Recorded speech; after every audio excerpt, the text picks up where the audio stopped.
എല്ലാവർക്കും ഒരു ഹായ്. അപ്പോൾ ഇന്നാണ് പോകുന്നത് സോൾനൈറ്റ് 2 എന്ന അനിമയുടെ 17ാമത്തെ എപ്പിസോഡാണ്. എപ്പിസോഡിന്റെ ആദ്യം തന്നെ യുഹാബോനെ കൂട്ടിക്കൊണ്ടുവന്ന ഷാമി അവൾക്ക് ഇനി കൺട്രോൾ ചെയ്യാൻ കഴിയില്ല എന്താണെന്ന് ചോദിക്കുമ്പോൾ അവളുടെ ഉള്ളിലെ ഈവിൾ ഫോണിക്സ് ആ പവർ ഉള്ളിൽ എക്സ്പ്ലോഷൻ ആയിക്കൊണ്ടിരിക്കുകയാണ്. അത് ഉടനെ പുറത്തു വരും. അതിനായിട്ട് രക്ഷിക്കാനായിട്ട് പറയുകയാണ്. എന്താണ് ചെയ്യേണ്ടതെന്ന് ചോദിക്കുമ്പോൾ ചെവിയിൽ എന്തോ പറയുന്നു. അത് കേട്ട് ഷോക്കായിട്ട് ഇല്ല ഞാൻ ചെയ്യില്ല എന്ന് പറഞ്ഞ് എസ്കേപ്പ് ആകാൻ നോക്കുന്നുണ്ട്. ടൈമിങ്ങിന് ബിങ്ങിങ്ങിനെ അപ്പോഴേക്കും തടഞ്ഞു. അവൻ എസ്കേപ്പ് ആകാൻ നോക്കുമ്പോൾ അവൾ തടയുവാണ്. അവനെ സെഡ്യൂസ് ചെയ്യാൻ നോക്കുവാണെന്ന് മനസ്സിലാകാം. അവൾക്ക് കൺട്രോൾ ചെയ്യാൻ പറ്റാത്ത ആ ഈവിൾ ഫയർ അതും പുറത്തു വന്ന് യുഹാവോനിപ്പോൾ എസ്കേപ്പ് ആയിട്ട് പോകാൻ കഴിയുന്നില്ല. അവനൊരു ട്രാപ്പിലായി എന്ന് വിചാരിച്ച ഷാവുമിയാണ് ഇപ്പൊ ട്രാപ്പിലാക്കിയത്. ഐസ് വെച്ച് ഫ്രീസ് ആക്കി കളഞ്ഞ് എനിക്ക് വേറൊരു വഴിയുണ്ട് എന്ന് പറഞ്ഞ് ഐസ് എസൻസ് അത് അവൾക്ക് മേൽ ഉപയോഗിക്കുന്നു. എന്നാൽ അവൾ ദേഷ്യത്തില് ഈവിൾ ഫോണിക്സ് കാരണം അതെല്ലാം പൊട്ടിക്കുവാണ്. എന്നിട്ട് അവനെ കൊണ്ട് വെള്ളത്തിലേക്ക് എടുത്ത് ചാടുന്നു. ഈ സമയത്ത് അവനത് ബാക്കി ചെയ്യാനായിട്ട് നോക്കുന്നുണ്ട്. അൾട്ടിമേറ്റ് ഐസും അൾട്ടിമേറ്റ് ഫയർ രണ്ടും കൂടി വെള്ളത്തില്. പിന്നെ എന്തോ ഒന്ന് സംഭവിച്ചതുപോലെ അവൾ കണ്ണു തുറക്കുമ്പോൾ യഥാർത്ഥ കളർ അപ്പോഴാണ് നമ്മൾ കാണുന്നത്. യുഹാബോയ്ക്ക് ബോധമില്ലാത്തതുകൊണ്ട് തന്നെ അവന് സോൾ പവർ കയറ്റുവാണ്. അവന് കണ്ണു തുറന്നു. അപ്പോൾ അവനോട് സോൾ പവർ കയറ്റാനായിട്ട് പറയുകയാണ്. വെല്ലുവിളിഞ്ഞപ്പോഴാണ് പറയുന്നത് അവന്റെ മുഴുവൻ സോൾ പവർ തീർന്നു. അപ്പോൾ നിനക്ക് 10,000 വർഷം പ്രായമുള്ള ഗെലറ്റിൻ അതെന്തോ കൊടുക്കുന്നു. അതെന്താണെന്ന് മനസ്സിലായില്ല. പേസ്റ്റിന്റെ എന്തെങ്കിലും ഒരു പാർട്ടാകാം. ടൈമങ്ങപ്പോൾ ഐസ് ഫയർ ഫ്യൂഷൻ പ്ലസ് ഈ ഗെലറ്റിൻ ഇതിന്റെ സോൾഡറിങ് ഇൻക്രീസ് ആയി അത് 2200 വർഷം പ്രായമുള്ള ഒരു സോൾഡറിങ് ആയിട്ട് മാറി. അവളുടെ ഫയർ അത് കൺട്രോൾ ആയി എന്ന് പറഞ്ഞു നിൽക്കുമ്പോഴാണ് വാങ്ഡോ വന്നിട്ട് എല്ലാം കഴിഞ്ഞു. ഇല്ലില്ല ഒന്നും സംഭവിച്ചിട്ടില്ല എന്ന് പറഞ്ഞ് സോൾവ് ആക്കാൻ നോക്കുന്നു. എന്നാൽ വാങ്ഡോങ് മൈൻഡേ ഇല്ല. വാങ്ഡോങ് പിന്നെ അവനെ കൂട്ടിക്കൊണ്ടു പോകുന്നു. എങ്ങോട്ടാണെന്ന് വെച്ചാൽ ഷോയിന്റെ അടുത്തേക്ക്. സംഭവം നാളെ അവർക്ക് ഒരു പുതിയ മാച്ച് ഉണ്ട്. സീഗോഡ് പൗലിയനിലെ ഹെൽഡറായി യുവാൻ ലീഡ് ചെയ്യുന്നതാണ്. ഇത് സീഗോഡ് പൗലിയൻ പേഴ്സണലായിട്ട് ചെയ്യുന്നതാണ്. അതുകൊണ്ട് തന്നെ അവരുടെ മുഴുവൻ എഫേർട്ട് കൊടുത്തതായാലും ഈ മാച്ച് ജയിക്കണം. ഇത് ജയിച്ചാൽ മാത്രമാണ് യഥാർത്ഥ കോർഡിസിബിൾ ആയിട്ട് മാറുകയുള്ളൂ. അവന്റെ മുൻപ് കോർഡിസിബിൾ എന്ന് പറഞ്ഞല്ലോ എന്ന് ചോദിച്ചാൽ ഓരോരുത്തരും സെലക്ട് ചെയ്യുന്ന ആൾക്കാരാണ് കോർഡിസിബിൾ ആയിട്ട് വരുന്നത്. എന്നാൽ ഇതിലെ യഥാർത്ഥ അല്ലെങ്കിൽ ഇന്നർ കോർട്ടിലേക്ക് ഇനി വരാൻ ഉള്ളതാണ് ഈ സീഗോഡ് പൗലിയൻ സെലക്ട് ചെയ്യുന്നത്. അവരാണ് യഥാർത്ഥ കോർ ഡിസിബിൾ. അവർ തന്നെയായിരിക്കും ആ ഷ്രക്ക് 7 ഡെവിൾസും. 27 പേരാണ് കോർ ഡിസിബിൾ ആയിട്ട് എന്നെ സെലക്ട് ചെയ്തത്. അതിൽ 7 പേര് മാത്രമാണ് കോർ ഡിസിബിൾ ആയിട്ട് മാറുകയുള്ളൂ എന്നൊക്കെ ഷോയി പറയുന്നുണ്ട്. രാത്രി വാങ്ഡോങ് അതാണ് ചർച്ച. അവർ രണ്ടുപേര്. അപ്പോൾ ബാക്കിയുള്ളവരായിരിക്കും. അതിന് യുഹാബ നമുക്ക് ഫ്രണ്ട്സ് ആയിട്ട് കുറച്ച് സീനിയേഴ്സ് ഉണ്ടല്ലോ അവരായിട്ട് ജോയിൻ ചെയ്ത് മാച്ച് എളുപ്പമാക്കാൻ കഴിയും. അങ്ങനെ കുറച്ച് കാര്യങ്ങൾ പറയുന്നു. സോൾ ബോർഡ് എടുത്ത് അബ്സോർബ് ചെയ്യാനായിട്ട് ഹെൽപ്പ് ചെയ്യാനായിട്ട് പറഞ്ഞു. എല്ലാവരും വന്ന് നിൽക്കുന്നത്. അതുപോലെ തന്നെ സീനിയേഴ്സ് ആയിട്ടുള്ളവരും ഉണ്ട്. അപ്പോഴാണ് ഫാനിയും അതുപോലെ തന്നെ കായിട്ടും അവരെ കാണുന്നത്. സോൾ ഗൈഡിങ് ഡിപ്പാർട്ട്മെന്റും ഉണ്ടല്ലേ എന്ന് പറയുന്നു. ശവശോ ആണെങ്കിൽ സോൾ ഗൈഡിങ്ങോ അതെ അവിടെ ഡീനും അതുപോലെ തന്നെ സോൾ ഗൈഡിങ്ങിലെ ഡീനും രണ്ടുപേരും ഉണ്ട്. അതുപോലെ തന്നെ എൽഡർ യുവാനും അങ്ങോട്ട് വന്ന അവരോട് കാര്യം പറഞ്ഞിട്ട് മറ്റേ മെയ്സ അങ്ങനെ ഒരു സാധനം ഉണ്ടല്ലേ അതാണ് സംഭവം. അതിനുള്ളിൽ ഫ്രീ ആയിട്ട് ഫൈറ്റ് ചെയ്യും. No rules. അതിൽ നിന്ന് ഫൈറ്റ് ചെയ്ത് എസ്കേപ്പ് ആയോ എങ്ങനെയും സെന്ററിൽ ടൈമിനുള്ളിൽ 7 പേരെങ്കിലും എത്തണമെന്ന് മാത്രമല്ല അവിടെ പിടിച്ചു നിൽക്കണം. അവരായിരിക്കും കോർ സ്റ്റുഡന്റ് ആയിട്ട് വരിക എന്ന് പറഞ്ഞ് അത് ആക്ടിവേറ്റ് ചെയ്യാൻ തുടങ്ങി. അവർ നിന്ന സ്ഥലം മാറാനായിട്ട് തുടങ്ങി. അതുപോലെ തന്നെ ആ പറഞ്ഞ മെയ്സ് അതുപോലെ ആക്കുകയും ചെയ്ത് മാസ്റ്ററൊക്കെ നിൽക്കുന്ന അവിടെയാണ് സേഫ് സോൺ അല്ലെങ്കിൽ അവിടെയാണ് എത്തേണ്ടത്. എല്ലാവരും പല വഴിക്കായി ഈ ഫോർമേഷൻ മാറിക്കൊണ്ടിരിക്കും. അതുകൊണ്ട് തന്നെ ചിലപ്പോൾ ടീമായിരിക്കും ഓപ്പോണന്റ് ഒറ്റയ്ക്കാകാം, ചിലപ്പോൾ ടീം ഒറ്റയ്ക്കാകാം, ഓപ്പോണന്റ് എല്ലാവരും കാണും. പെട്ടാൽ പെട്ടത് തന്നെയാണ്. യുഹാബിനും മറ്റേ പെണ്ണിന്റെ അടുത്ത് ആണ് എത്തിപ്പെട്ടത്. രണ്ടുപേർക്ക് യുഹാബോനെ സെറ്റ് ആകില്ലല്ലോ. അതുകൊണ്ട് തന്നെ ഈ അവസരം നന്നായിട്ട് ഉപയോഗിക്കാൻ നോക്കണം. എന്നാൽ യുഹാബോ എസ്കേപ്പായി പോകാനും നോക്കുന്നുണ്ട്. അതിന്റെ കൂടെ തന്നെ അറ്റാക്കും. ഒരു സമയത്ത് അവരിൽ നിന്നും ആയിട്ട് പോയി ഒരു മതില് അതിൽ കൂടെ കയറി.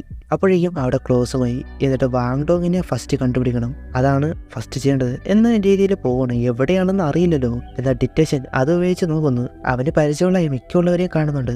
ബേബി ഇതേ സമയത്ത് ഒരാളായിട്ട് ഫൈറ്റ് ചെയ്യുന്നു. അവരുടെ ഫൈറ്റ് പുറത്തുനിന്ന് ഷോയി ഓരോരോ കാര്യങ്ങൾ പറയുന്നുണ്ട്. അങ്ങനെ നിൽക്കുകയാണ് മതില് മാറിയിട്ട് വേറെ ഒരുത്തൻ ബേബിനെ അറ്റാക്ക് ചെയ്യാനായിട്ട് വരുന്നത്. ഓപ്പോസിറ്റ് ആയിട്ട് ഞാൻ ഒരു ബ്ലാക്ക് സ്മോക്ക് ആയിട്ടുള്ള പെണ്ണുമായിട്ടാണ് ഫൈറ്റ്. അവളെ ടാർഗറ്റ് ചെയ്തും വേറെ ഒരു പെണ്ണും വരുന്നുണ്ട്. അതൊരു സപ്പോർട്ടിങ് ടൈപ്പ് കൺട്രോളിംഗ് ബ്രാഞ്ചാണ്. സൺഫ്ലവർ അത് ലൈറ്റ് ആട്രിബ്യൂട്ട്സ് ഉള്ളതാണ്.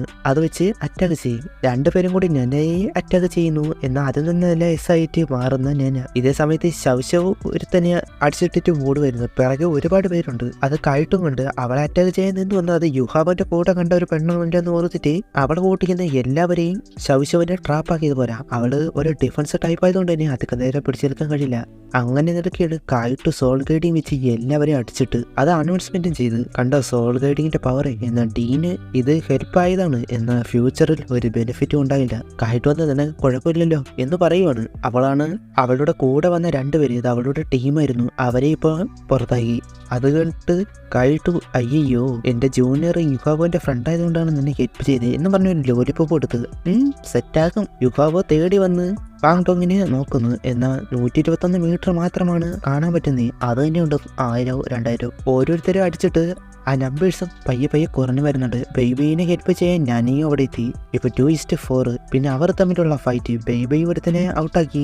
ഇതേ സമയത്ത് വാങ്ടോങ് എവിടെയാണെന്നാൽ അവ ഒറ്റയ്ക്കായി പോയി. അവിടെ മുഴുവൻ സ്പൈഡർ വെബ്, അതുപോലെ തന്നെ ഒരുത്തം പെട്ടെന്ന് വന്നിട്ട് ഫിയർ ആക്കിപ്പിച്ച്.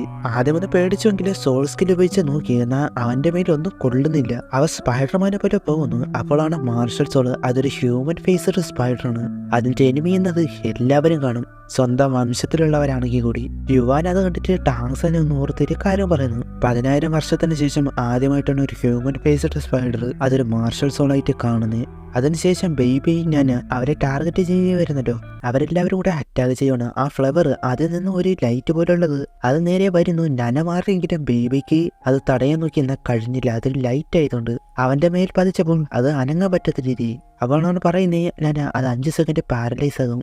ഈ സമയത്ത് ഷാഡോകൾ അവളെ അറ്റാക്ക് ചെയ്യാനായിട്ട് വന്നത്. അപ്പോഴാണ് യൂസാൻഷി അങ്ങോട്ട് വന്ന് ഡിഫെൻഡ് ചെയ്തു.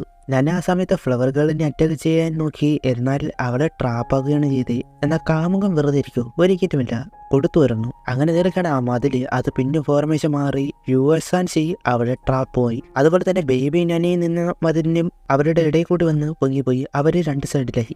യുഹാബ ഇപ്പോഴും വാങ്ടോങ്ങിനെ തപ്പുന്നു. ഇതേ സമയത്ത് വാങ്ടോങ് ആ പിടിക്കാൻ വരുന്ന സ്പൈഡർമാനെ നിന്ന് രക്ഷപ്പെട്ടു പോവാണ്. അറ്റാക്ക് ചെയ്യുന്നൊക്കെ മാറി പോയി. എന്നാൽ ഒരു ടൈമില് കാല് കുരുങ്ങി. ആ സമയത്ത് തന്നെ അവ ചുറ്റിനായിട്ട് വെബ് വെച്ച് എന്നിട്ട് അറ്റാക്ക് ചെയ്യാനായിട്ട് വന്നു. എന്നാൽ വാങ്ടോങ് ഇനി രക്ഷയില്ല എന്ന് പറഞ്ഞ 3ാമത്തെ സോൾ സ്കെറ്റിൽ ആ 108 അറ്റാക്ക് അത് ഉപയോഗിച്ച്. പിന്നെ പറയണ്ടല്ലോ, ഹ്യൂമൻ ഫേസ്ഡ് സ്പൈഡറിന്റെ അവസ്ഥ ഒരു ഹ്യൂമൻ തന്നെ അടിച്ച് പറ്റിച്ചു കൊടുത്ത് അവനങ്ങനെ ഔട്ടുമായി. വാങ്ടോങ് അപ്പോൾ തന്നെ ഒരാളെ അടിച്ചിട്ടു എന്ന് പറയുമ്പോൾ യുഹാബ അത് കണ്ട് ഓടി ചെന്ന് അവിടെ പിടിച്ചു മാറ്റി. ജസ്റ്റ് മിസ് മതിൽ ക്രോസ് ആവുന്നതിന് മുമ്പേ അവരപ്പുറത്തെത്തി.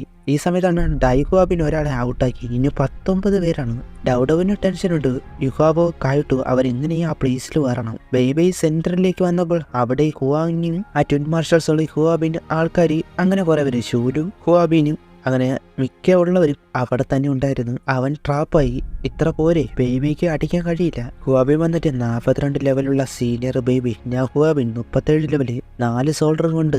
എങ്കിലും ഇവിടെ 4 ഗ്രൂപ്പ് ഉണ്ട്.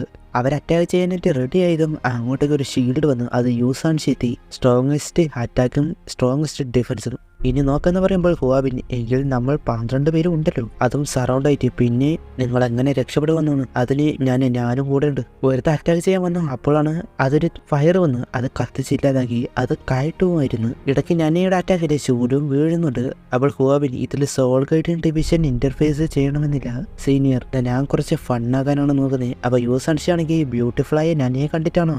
അവളാണെങ്കിൽ മിണ്ടാരിട. സംഭവം യുഹാബോ അവരെ ഒരു ക്ലോസ് ആണ്, അതുകൊണ്ടാണ് കൂടെ നിൽക്കുന്നത്. പിന്നെ ശൗശവ് യുഹാബോ വാങ്ടോങ് എത്തി. അങ്ങനെ 7 പേര്, അവര് 12 പേരും. പിന്നെ അറ്റാക്ക് ചെയ്യാനായിട്ട് റെഡി ആയതും ആ മതിലുകൾ മാറി. അപ്പോൾ അവരുടെ പ്ലാനിങ് ആണ്. ഞാൻ പറയുന്നത് ഇത് സെന്ററാണ്, എന്നാൽ ഇത്ര സെക്കൻഡിൽ മാറിക്കൊണ്ടിരിക്കും. അതുകൊണ്ട് തന്നെ 12 പേരുമായിട്ട് ബാറ്റിൽ ചെയ്യുന്നത് അത് റിസ്ക്കും അതുപോലെ തന്നെ സപ്പോർട്ട് ചെയ്യാൻ കഴിയാത്തതുമാണ്. എന്ത് ചെയ്യുമെന്ന് പറയുമ്പോൾ യുഹാബ് ആണെങ്കിൽ എനിക്കൊരു ഐഡിയ ഉണ്ട്. അതെന്താണെന്ന് പറഞ്ഞില്ല. പിന്നെ കുറച്ച് സെക്കൻഡുകൾ കഴിഞ്ഞപ്പോൾ മതിലുകൾ മാറി. ഇപ്പോഴാണ് കറക്റ്റ് 12 പേരെ എതിർക്കാൻ നൽകുന്ന 7 പേര്. വാങ്ടോങ്, ശൗശോ, നന, ബേബി, യൂസാൻഷി, കായിട്ടു, യുഹാബോ. എന്നാൽ അവർ പല ഭാഗത്തേക്ക് പോകുന്നു. അത് കണ്ട് എളുപ്പമായിട്ട് എന്ന രീതിയിൽ ഹുവാബിനെ എല്ലാവരോടും പല ഭാഗത്തേക്ക് പോയിട്ട് അവരെ അടിച്ചിടാനായിട്ട് പറയുകയാണ്. ബേബിനെ ടാർഗറ്റ് ചെയ്ത് കുറച്ച് പേര് അതിൽ നിന്ന് മാറി പോകുന്നു. ഹെൽപ്പായിട്ട് കായിട്ടുണ്ട്. ഞാനേ ടാർഗറ്റ് ചെയ്ത് കുറച്ച് പേര് അവരിൽ നിന്ന് മിസ്സായിട്ട് പോകുന്നു. ഹെൽപ്പ് ചെയ്യാനായിട്ട് യൂസാൻഷി. അങ്ങനെ അവരുടെ ഫൈറ്റ് നടക്കുന്നു. യുഹാബോ സ്പിരിച്വൽ ഡിറ്റക്ഷൻ ഉപയോഗിച്ച് എല്ലാവരും എവിടെയാണ് എന്ന കോർഡിനേഷനൊക്കെ മനസ്സിലാക്കി വെച്ചിട്ടുണ്ട്. ഷുവാങ് യുവാനോട് അവർ ഗ്രൂപ്പായിട്ട് ചെയ്യാതെ സ്പ്ലിറ്റായി. ഇപ്പോൾ ഓരോരുത്തരും 3-4 പേരാണ് അറ്റാക്ക് ചെയ്യേണ്ടി വരുന്നത്. ഇത് മിസ്റ്റേക്കാണ് അവർ കാണിച്ച്. മൂച്ച് പിന്നെ യുഹാബോ ഫൈറ്റ് ചെയ്യുന്നത് ഇവ പേടിച്ച് നിൽക്കുന്നു എന്നൊക്കെ പറഞ്ഞ്. എന്നാൽ ഷൂയി ടീച്ചർ അതൊന്നും മൈൻഡ് പോലും ആക്കുന്നില്ല. മുൻപ് അവരുടെ പ്ലാനിങ് അതുപോലെയാണ് പോകുന്നത്. യുഹാവോ വാണ്ടൊന്ന് ശവിച്ച ഇവരും ഹുവാബിനെ ടീംസിനെ എതിർക്കും. ബാക്കിയുള്ളവര് അത്രയും പേര് അറ്റാക്ക് ചെയ്യണം. എന്റെ സ്പിരിച്വൽ ഡിറ്റക്ഷൻ ഉപയോഗിച്ച് എളുപ്പമാക്കും. അങ്ങനെ അവരുടെ ഫൈറ്റ് മുന്നോട്ട് പോവുകയാണ്. ഹുവാബിനെ വീക്കായവരെ എന്നെ അറ്റാക്ക് ചെയ്യുന്നു. അതിനർത്ഥം അവരെന്നെ ഹോൾഡ് ചെയ്യണം. ബേബി സ്ട്രോങ് അറ്റാക്കിംഗ് ആണ്. അവർ ബാക്കിയുള്ളവരെ പെട്ടെന്ന് തന്നെ അടിച്ചിടാനും ചാൻസ് ഉണ്ട്. നമ്മുടെ സ്ട്രെങ്ത് കാണിക്കണം എന്ന് പറഞ്ഞ് അവരിൽ നിന്നും ആ അറ്റാക്ക് തടഞ്ഞിട്ട് ഹുവാബിനും ടീംസും ബേബിന്റെ അടുത്തേക്ക് പോവുകയാണ്. ശവശോ എന്ത് ചെയ്യുമെന്ന് ചോദിക്കുമ്പോൾ ഒരു പ്ലാൻ ഉണ്ട്. ബേബി ഇതേ സമയത്ത് അറ്റാക്ക് ചെയ്യാനായിട്ട് നിൽക്കുമ്പോഴാണ് ഹുവാബിന്റെ ശൂലും വന്ന് അറ്റാക്ക് ചെയ്യാനായിട്ട് വരുന്നത്. സ്പിരിറ്റ് ഡിറ്റക്ഷൻ വഴി ആ മതിലുകൾ മാറുന്നത് മനസ്സിലാക്കി. എന്നിട്ട് സ്പിരിറ്റ് ഷെയറിംഗ് ഉപയോഗിച്ച് ഓരോരുത്തർക്കും ഓരോ കോർഡിനേറ്റ് പറഞ്ഞു കൊടുക്കുന്നു. ഇത്ര മിനിറ്റിൽ അവിടെ എത്തണം എന്നൊക്കെ സ്പിരിറ്റ് ഷെയറിംഗ് ഉപയോഗിച്ച് അവർക്കുള്ള സ്പോട്ട് അത് ടാർഗറ്റ് ചെയ്ത് കാണിച്ചു കൊടുക്കുന്നു. അതുകൊണ്ട് തന്നെ അവർ വന്ന ഫൈറ്റ് അത് അവോയ്ഡ് ചെയ്തിട്ട് പോവുകയാണ്. പുറത്തുള്ളവർക്ക് മനസ്സിലായില്ല ഇവരെന്താണ് കാണിക്കുന്നതെന്ന്. അവരെല്ലാവരും ഒരു സ്ഥലത്തേക്ക് പോകുന്നു. പിറകെ ബാക്കിയുള്ളവരും വരുന്നു. അറ്റാക്ക് ചെയ്യാൻ മാക്സിമം അവർ അവോയ്ഡ് ചെയ്യാൻ നോക്കുന്നു. ഇപ്പൊ അറ്റാക്ക് ചെയ്യാൻ നിൽക്കേണ്ട പറഞ്ഞ കോർഡിനേറ്റിൽ പെട്ടെന്ന് തന്നെ എത്താൻ നോക്കണം എന്ന് യുഹാവ പറയുന്നുണ്ട്. പ്ലാൻ എക്സിക്യൂട്ട് ചെയ്യാൻ പോകുന്നു. അങ്ങനെ അവർ പറഞ്ഞ സ്ഥലത്തെത്തി. അപ്പോഴേക്കും ആ മതിലുകൾ വന്ന് ക്ലോസ് ആയി. നിങ്ങളെല്ലാവരും ട്രാപ്പായി. ഇനി എങ്ങനെ രക്ഷപ്പെടുമെന്ന് നോക്കാമല്ലോ എന്ന് ഹുവാബിനെ ആൾക്കാരും വിചാരിച്ചിട്ട് ഓടി വരുമ്പോൾ പെട്ടത് നീയൊക്കെയാണ്. അപ്പോഴാണ് അത് അവർക്ക് വെച്ചൊരു ആപ്പായിരുന്നെന്ന് മനസ്സിലായത്. ആ മതിലുകളെല്ലാം മാറാൻ തുടങ്ങി. നോക്കുമ്പോൾ 4 ഗ്രൂപ്പുകൾ അവരെല്ലാവരും ഒരേ നിരയിലായിരുന്നു. അതിനപ്പുറം ഫ്രണ്ടിലായിട്ട് വാങ്ടോങ് യുഹാബയും അവരുടെ മാർഷൽസോടെ ഫ്യൂഷൻ സ്കില്ല് എല്ലാവരും ഒരേ ലൈനിൽ എത്തിയത് കൊണ്ട് തന്നെ അതിന് കാരണം യുഹാബന്റെ പ്ലാൻ ആയിരുന്നു. ആ മതിലുകൾ ആ ടൈമിൽ മാറുമെന്ന് അവൻ അറിയാമായിരുന്നു. അതുപയോഗിച്ച് അവരെ ട്രാപ്പാക്കി ആ ലൈറ്റ് റോഡ് അവരുടെ മാർഷൽസോടെ ഫ്യൂഷൻ സ്കില്ലായ യാൻവാങ് അതുപയോഗിച്ച് അതിന്റെ ഒറിജിനൽ എഫക്റ്റ് ഇപ്പോഴാണ് കാണിക്കുന്നത്. അവരുടെ മാർഷൽസോട് ഉൾപ്പെടെ ഡിസപ്പിയർ ആയി പോയി.